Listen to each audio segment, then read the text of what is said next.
Dear friends, welcome to the Bhakti Mallika channel. Today, let us learn about the powerful Daridra Dahana Shiva Stotram, a sacred hymn composed by Maharshi Vasishtha. This divine prayer is dedicated to Lord Shiva and is believed to burn away poverty, not only material poverty but also mental afflictions such as anger, greed, ego, and selfishness. It is also known to relieve suffering caused by diseases, bringing peace, prosperity, and healing. Let us chant this sacred stotram with devotion and receive the blessings of Lord Shiva for wealth, health, and spiritual abundance. Shri Guru Bhyo Namaha. Visvesvaraya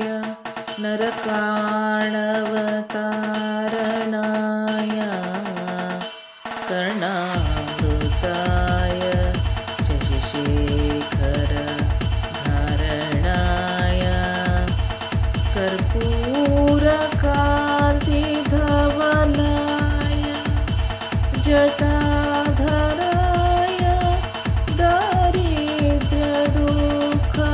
दारिद्र्यदुःखगहनाय नमः शिवाय गौरीप्रियाय रजनीशकलाधराय कालान्तकाय भुजगाधिप कङ्कणाय गङ्गाधराय गजराज विमर्दनाय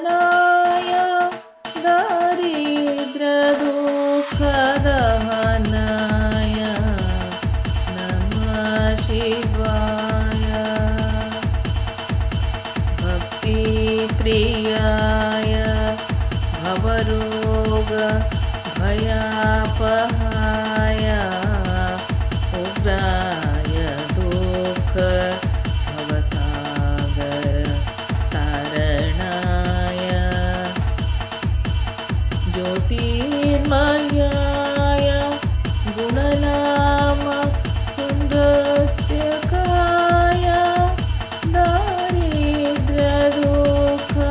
दारिद्र्यदुःखगहनाय नमः शिवाय चर्माम्बराय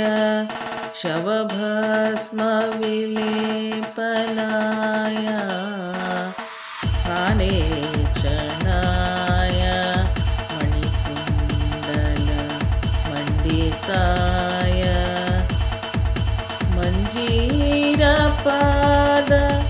मञ्जीरपादयुगलाय जटाधराय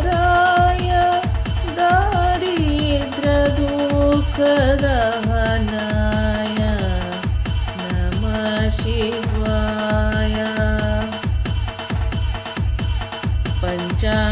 पञ्चाननाय फणिराज विभूषणाय हेमांशुकाय भुवनत्रय मण्डिताय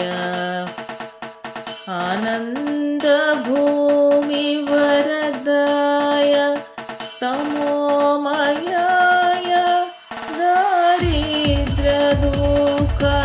दारिद्र्यदुःखगहनाय नमः शिवाय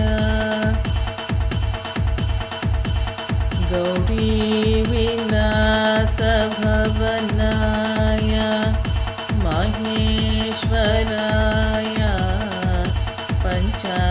पञ्चाननाय शरणागत कल्पकाय चर्वाय सर्व जगतामधिपाय तस्मै दारिद्र्यदुःखदहनाय नमः शिवाय भानुप्रियाय भवसा सागर तारणाय कालान्तकाय कमलासन पूजिताय नेत्रत्रयाय शुभलक्षण लक्षिताय दारिद्र्यदुःखदहनाय नमः शिवाय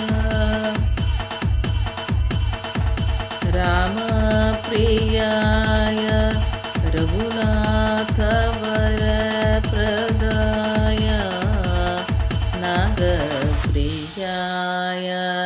नरकार्णवतारणाय पुण्येषु पुण्यभरिताय सुरार्चिताय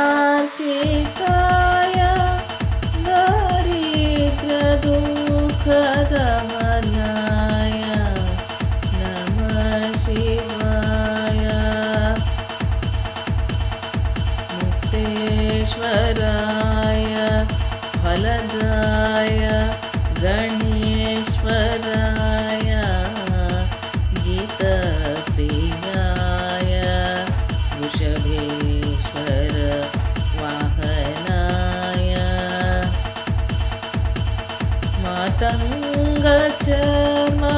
मातङ्गचर्मवसनाय महेश्वराय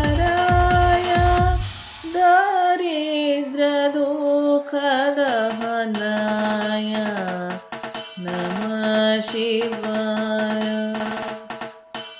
वसिष्ठेन कृतं स्तोत्रं सर्वदारिद्र्यनाशनं सर्वसम्पत्करं शीघ्रं पुत्रपौत्रादिवर्धनम्